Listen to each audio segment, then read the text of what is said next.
See on Harjumaal Kõue vallas asuv Paunküla mõis. Üle Eesti siia kokku kogunenud kutsehariduskoolide õpilased on vabatahtlikult otsustanud oma käed külge panna ja vana mõisa kaasaegsemaks tuunida.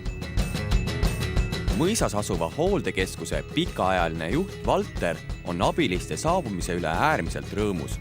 Uuendusi on siin majas juba ammu oodatud. Tuletame meelde, kuidas meil mõisa tuunimine kulgenud on. Menüü kaasajastamine tehtud. Uue sekretäri leidmine tehtud. Samuti valmis hooldekeskuse uus logo. Hästi õnnestunud, ma tänan. Lõpule sai viidud mastaapne kaminasaali renoveerimine. Peaaegu kõik on uus, peale kamina, lühtri ja presidentide seinal. Tänases saates valmistame hooldekodu töötajatele uued vormirõivad. Ning peletame remondistressi toreda väljasõiduga.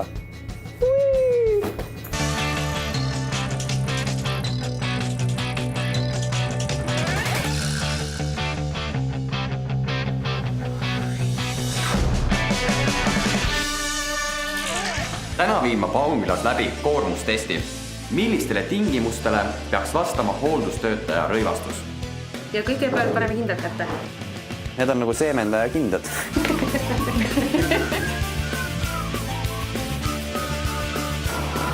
Nagu te näete, siis mingit alastust mulle ei anta. Väga raske. Ema.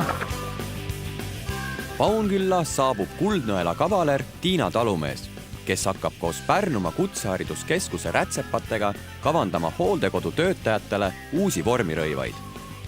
Mingi variant, et talvel saaks nagu alla lasta, eks ju, et on nagu külmem aeg ja suvel saaks nagu niimoodi nööbiga siit, eks ju, ära keerata. Jõuline töö. Ma ei tea, kuidas need naised jaksavad seda kõike teha. Vaja käite jõusaalis ka või? No meil on seal kogu aeg. Tere hommikut, härrased! Jubedalt logiseb maha, kuhu selle viima pean. Tere! Palun, teie toit on serveeritud.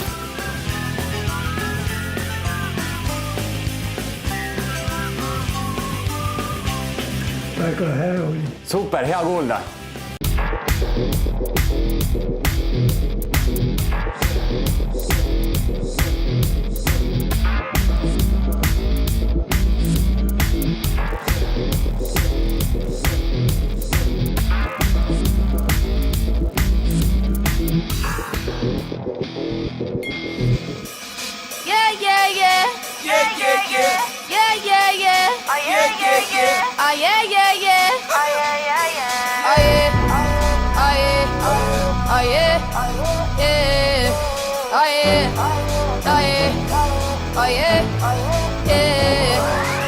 Läbi aegade on inimestele meeldinud võistelda. Proovile pannakse nii keharammu, mõistuse teravust kui käteosavust. Kutsemeistrivõistlusel noormeister oli vaja nii ühte kui ka teist. Ainult kõige osavamad krooniti tiitliga noormeister 2010. Parimatest parimad noored meistrid sõitsid rahvusvahelisele areenile, kus päevad olid pingelised ja konkurents väga tihe.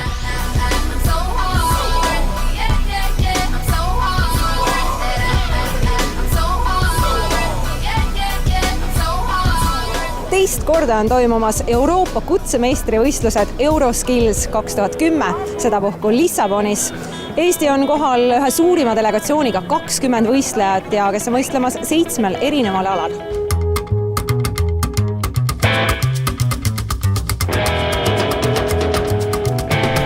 Kokku osales Euroskills võistlusel ligi 500 võistlejat 27 riigist. Võisteldi 50 erineval võistlusalal. Eesti noored võtsid mõõtu IT-alal ja mehhatroonikas. Võistlustulle astusid ka teenindajad, puidutiim, ehitustiim, maalrid, kokad kui ka trükimeedia võistkond. Milline see tööülesanne siin oli? 4 tundi oli aega trükkida sellist nagu kalendrit. Sa värvid paika saama, see delta E tuli ära mõõta ja musta pidi kindel densiteet olema, kes asjad tuli ära mõõta. Kui selle valmis said, siis pidi masina puhtaks pesema ja siis oli nagu ülesanne loetud lõplikuks. Mis arvad, milline see tase siin Euroskills 2010 võistlusel oli? Ma arvan, et tase on ikka päris kõrge selles mõttes, et siia tulevad nagu need, kes on oma maades, on midagi juba saavutanud ja kes kõigil on nagu sellised eelvõistlused ja siis nad saadetakse siia, et ma kuulsin, kuidas räägiti sellest Soome tüdrukust, kellega ma eile koos trükkisin, et ta on mingisugune Soome meister 2 korda ja siis veel kuskil Baltimaades midagi teinud, et see oli ikka päris kõva tase on.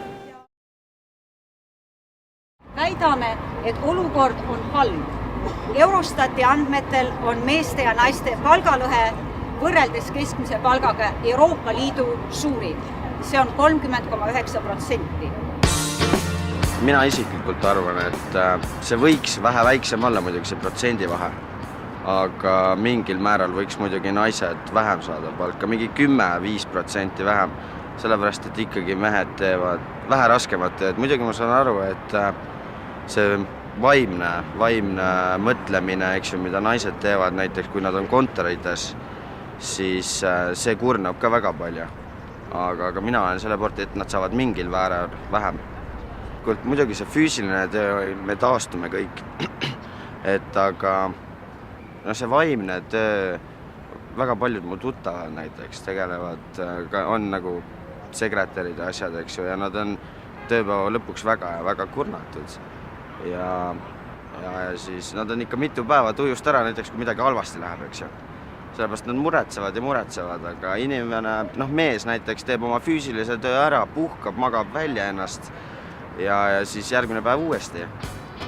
Aga mina olen selle poolt, et nad saavad natukene vähem palka.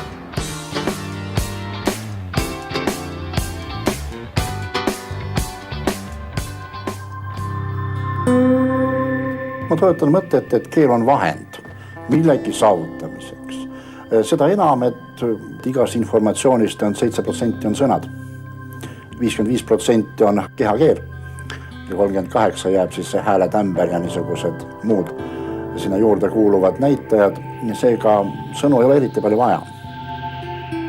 Meie õnn ja õnnetus üheaegselt on see, et see meie venekeelne kogukond elab lahus eestikeelsest kogukonnast. Eestis on võimalik ära elada tundmata ühtegi venelast ja venelastel on võimalik ära elada tundmata ühtegi eestlast. Aga kui me räägime nüüd integratsioonist, mis oma olemuselt peaks olema kahe kultuuri, kahe rahva niisugune koos eksisteerimine ühiste eesmärkide nimel, siis ka see peab olema eesmärk. Kui see eesmärk on tunnetatud, siis tuleb ka keel. Integratsioon, see on koos olemise kunst. Meie ülesanne on teha seda koos olemist võimalikult mugavamaks ja turvaliseks ja lõbusaks. Kui vene noor, kes Eesti ülikoolis õpib eesti keeles ja temal on raskusi sellega, ta pingutab, tahab teha rohkem ja paremini, siis meie tulemegi appi ja toetame teda ja korraldame talle midagi lisaks, mis ta ülikoolis saab, selleks, et ta saaks oma eesmärke saavutada. Kurb seda kuulda küll, kuid siiamaani on levinud see müüt, et eesti keel on tohutult raske, õpi või mitte, et seda kunagi selgeks ei saa. 18 aastat tagasi tulles Eestisse ei osanud ma ühtegi eestikeelset sõna, kuid nagu näete, et praegu räägin juba, et vähe sellest, et räägin, õpetan seda ka muunastele. Et see integratsioon ei ole ainult ühepoolne liiklus, et see on ikkagi kahepoolne, et see integratsioon tähendab teatud pingutusi mõlema kogukonna jaoks, nii venekeelse kogukonna jaoks kui eestikeelse kogukonna jaoks.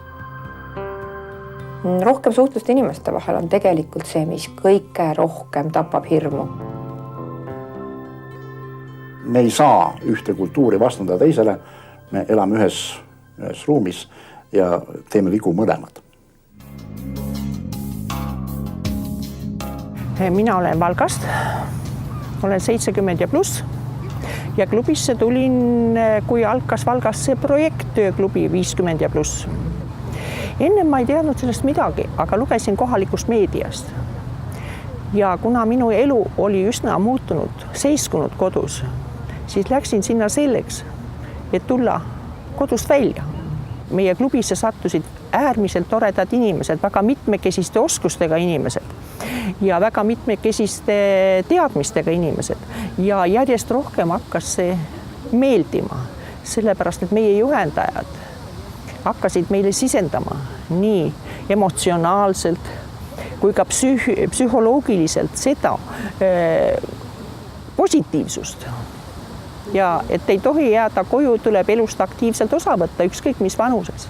Пришла я по такой причине, что работая заведующей филиалом института и оставшись без работы, это было такое состояние ужасное. А что вы ожидали, когда шли в клуб? Я просто увидела людей безработных, люди, которые гораздо больше по времени безработные, чем я. Поэтому, посещая этот клуб, проходя курсы, мне это помогло. Каждая встреча была, она такая по-разному. Было заметно, что люди меняются. Кто-то выходит из депрессии, у кого-то появляется работа, кого-то приглашают на собеседование. Естественно, сами курсы более интересные. Благодаря этим курсам я теперь имею работу.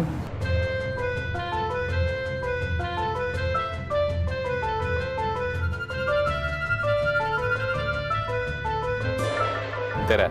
Tööotsija on sel hooajal tööturul toimuval pingsalt silma peal hoidnud. Vähe sellest, me oleme tegelikult ka aktiivselt kõigest osa võtnud ja seda siis tööotsimise protsessis ja kõiges muus ka kaasa löönud. Tänases saates me ühtegi töökohta välja ei selgita, ühtegi uut töösaajat samuti mitte. Vaatame hoopis, kuidas on vahepeal läinud töösaajatel, töö mittesaajatel ja ka tööpakkujatel. Võimaluse töötada koos teleproffidega ja samuti ka võib-olla natuke tuntust juurde, et mõni klient on nagu suhteliselt rahul, et telekuulsus on tema rattakallal nokitsenud. Mis oli sinu esimene mõte, kui sa said teada, et sa pead tööd otsima kaamerate ees ja kas keegi üritas sind ümber ka veenda, et see ei ole hea idee?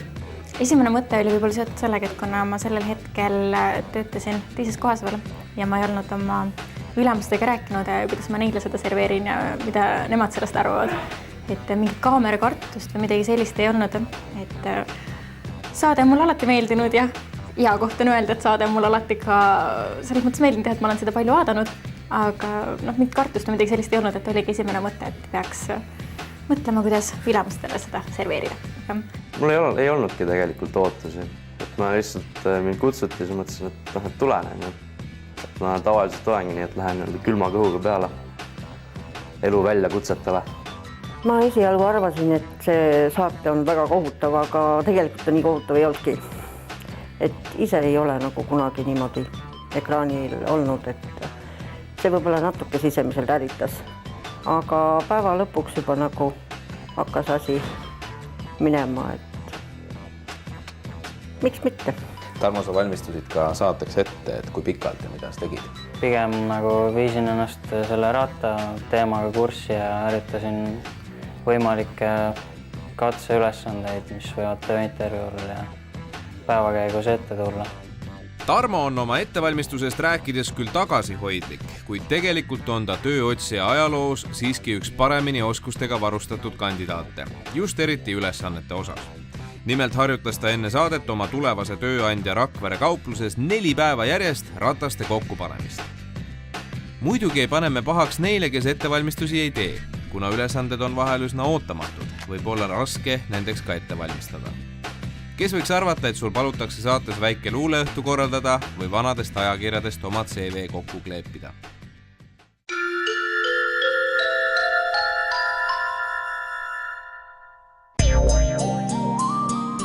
Minu töökorraldus enne, kui meil ei olnud tugiisikut, oli, ütleb nii, et pöörane. Sest et me mõlemad meiega töötame ja see nägi välja sedamoodi, et mees läks hommikul kenasti tööle, mina olin selle lapsega kodus ja kui mees siis oma tööpäeva lõpetas, käis meil vahetus ja siis algas minu tööpäev, mis pahatihti läks üle südaöö kella 2, 3, 4-ni, et enda asjad tehtud saada. Aga kõige jubedam oli selle juures see, et ma ei saa järgmisel hommikul välja magada, sest ma tean, et mul laps ärkab hommikul üles ja ma pean olema absoluutselt traksis, et tema järele siis vaadata. Nüüd on meie elu lüst ja lillepidu. sest et mul on 2 väga-väga armsat tugiisikut, kes siis on minu autistist lapsega 8 tundi. See tähendab, et ma saan teha tööd päeva ajal nagu kõik teised normaalsed inimesed.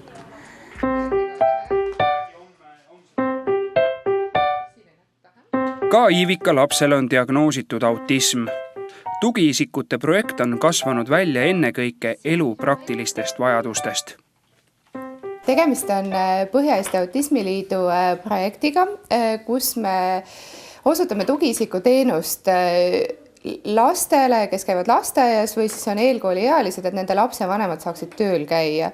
Ja selle jaoks me taotlesime siis raha, Euroopa Liidu Sotsiaalfondist saime rahastuse ja see nimetus, kust me rahastuse saime, selle meetme nimetus on tööle saamist toetavad hoolekandemeetmed, nii et tegelikult seal nagu põhifookuses ongi need lapsevanemad, et nemad saaksid siis tööl käia ja samal ajal nende lapsed nagu hoitud ja arendatud ja toetatud, et ei oleks seda, et lihtsalt laps jääb kuhugile, et lapsevanem saab ikkagi normaalselt asuda tööle oma igapäevaelu juurde ja laps siis autistlik laps olla kas lasteaias või siis kodus või kus vaja käia teraapiates, nii et tal on tugiisik, kes teda toetab ja tegeleb temaga.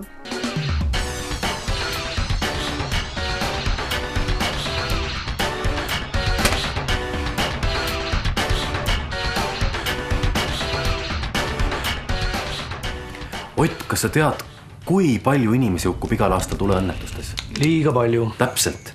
Ja tead miks? Väga paljud arvavad, et sellised asjad juhtuvad ainult võõrastega ja seepärast ei süvene nad sellesse, kuidas ohtlikus olukorras käituda. Päris nõme, eks ole? No vaata ise.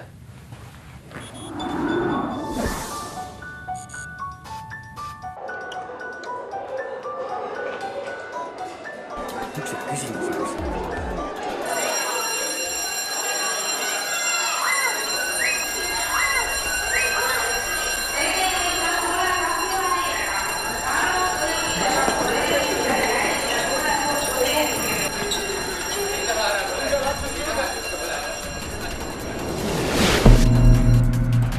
Hei, pea nüüd hoogu! Kuula! See on tulekahju häire, mitte koolikell. Kusagil koolimajas põleb ja kõik peavad evakueeruma. See tähendab kiiresti välja minema. Selle jaoks on igas koolis märgistatud väljapääsud. Tegelikult on igas koolis olemas ka evakuatsiooniplaan. See on pilt sellest, kus kohas kõik väljapääsud asuvad. Seda tasuks kindlasti juba täna uurida, sest tulekahju ajal ei pruugi sul selleks enam aega ega võimalust olla. Tarja klassi ei saa lööma maha, kui ma selles istumus. Tulekahju korral peab kõik oma asjad sinna paika jätma. Sinu elu on asjadest olulisem. Mida su kitarriga peale hakata, kui sa ise siit eluga välja ei jõua? Ja kola kaasas kandmine takistab kõigi ohutut väljapääsemist.